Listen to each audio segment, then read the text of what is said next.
Well, the story of this year's offseason by far is Kevin Durant demanding a trade out of Brooklyn before his new 4-year, $198 million contract even begins as a net. Adam Silver recently did his annual Board of Governors meeting discussing all NBA. The commissioner of the league voiced his frustration and concern with how KD has decided to try to end his tenure in Brooklyn. Silver said, look, this needs to be a two-way street. Teams provide enormous security and guarantees to players. The expectation is, in return, that they'll meet their end of the bargain. I'm realistic that there's always going to be conversations that go on behind closed doors between players, their representatives, and the teams, but we don't like to see players requesting trades. We don't like to see it playing out the way it is. So, Adam, I have been screaming this for years, Mr. Silver. I got the ultimate respect for you. Let me be fair to Adam. A lot of people don't speak to this stuff, but I will.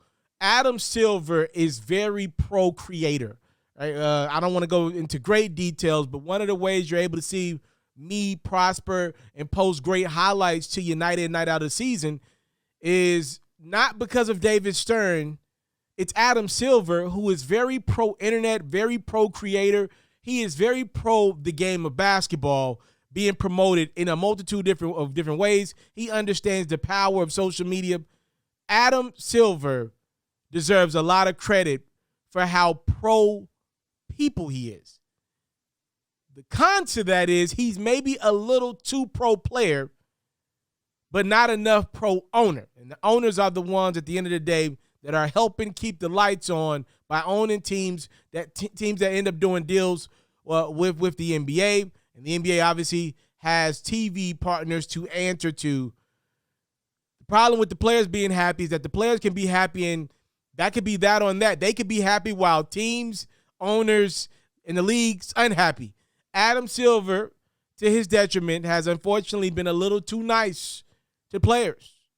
Stat on that, there's no other way around it. Adam Silver is a pro-friendly owner. I'd argue one of the most pro-friendly owners we've ever seen in sports. Look, it's great to see Adam Silver step up and step in when there's a Donald Sterling situation going on, or what's going on in Phoenix right now with their owner. I love to see Adam Silver step in with the Robert Sarver situation and do an investigation. I love that stuff. I love it, love it, love it.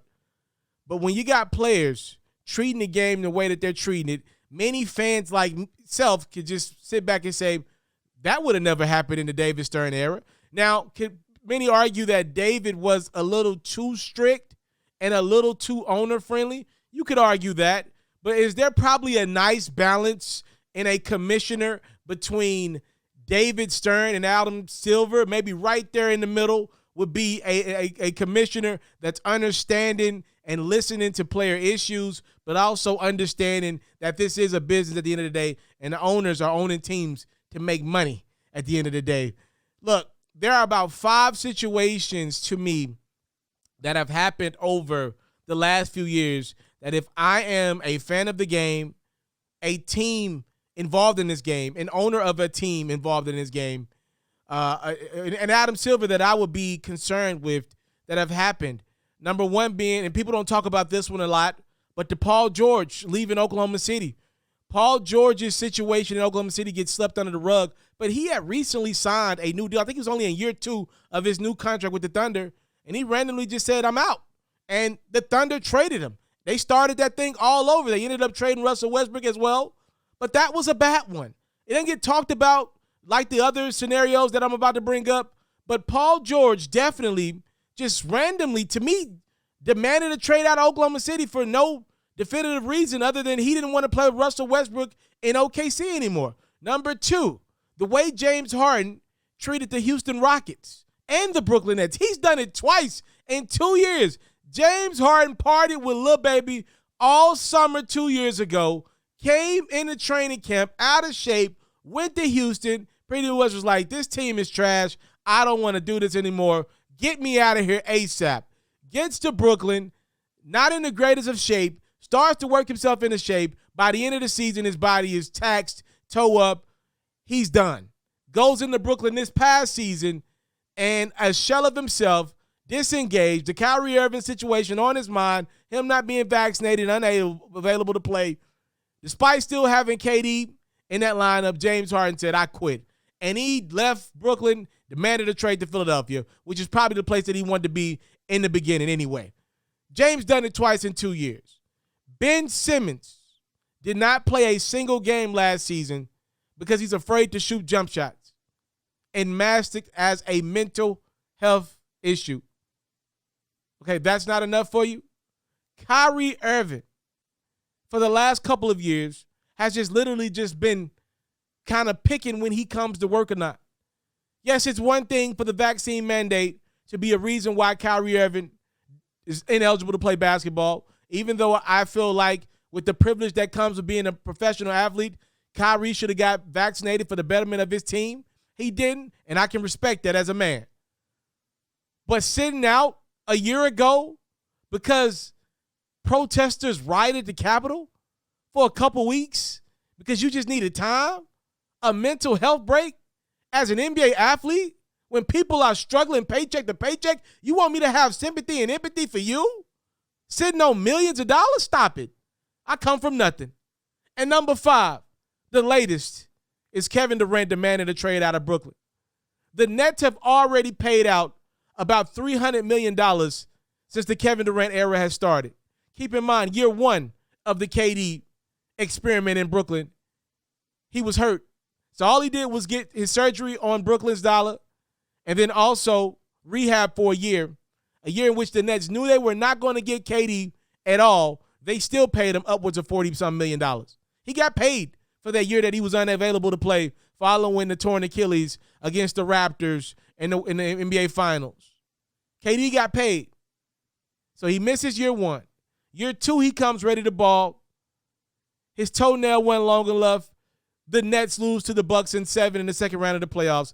And last season, it was a dumpster fire with Harden wanting out, with Kyrie obviously in and out, and then KD's body going in and out. It led to the Nets getting to the playoffs as a lower seed, and they got their behind swept by the Boston Celtics. And now Kevin Durant is quitting. He quit. He put a mess together and said, I don't want out. And if I'm Adam, I'm really concerned. Number 1, Kevin Durant is one of the most popular athletes we've had in the game of basketball over the last 30 years. Kevin Durant's one of the best players we've had in the last 30 years. Kevin Durant's one of the biggest brands in the league. Kevin Durant's also one of the guys that I look at as somebody who's just in love with the game of basketball, as passionate as we got. If he is now saying, after signing a new contract, I want out, you have a problem on your hands, Adam. A problem that many fans seen coming for quite some time. See, it doesn't bother me when a guy like Kawhi gets traded from San Antonio. If you remember correctly, Kawhi said he didn't trust the medical staff. Though we have a little evidence to say maybe Kawhi just doesn't trust people, I'll respect the man for saying, I don't trust these doctors here. I believe they're lying to me about things going on with my body. I got to get away from that. I respected that.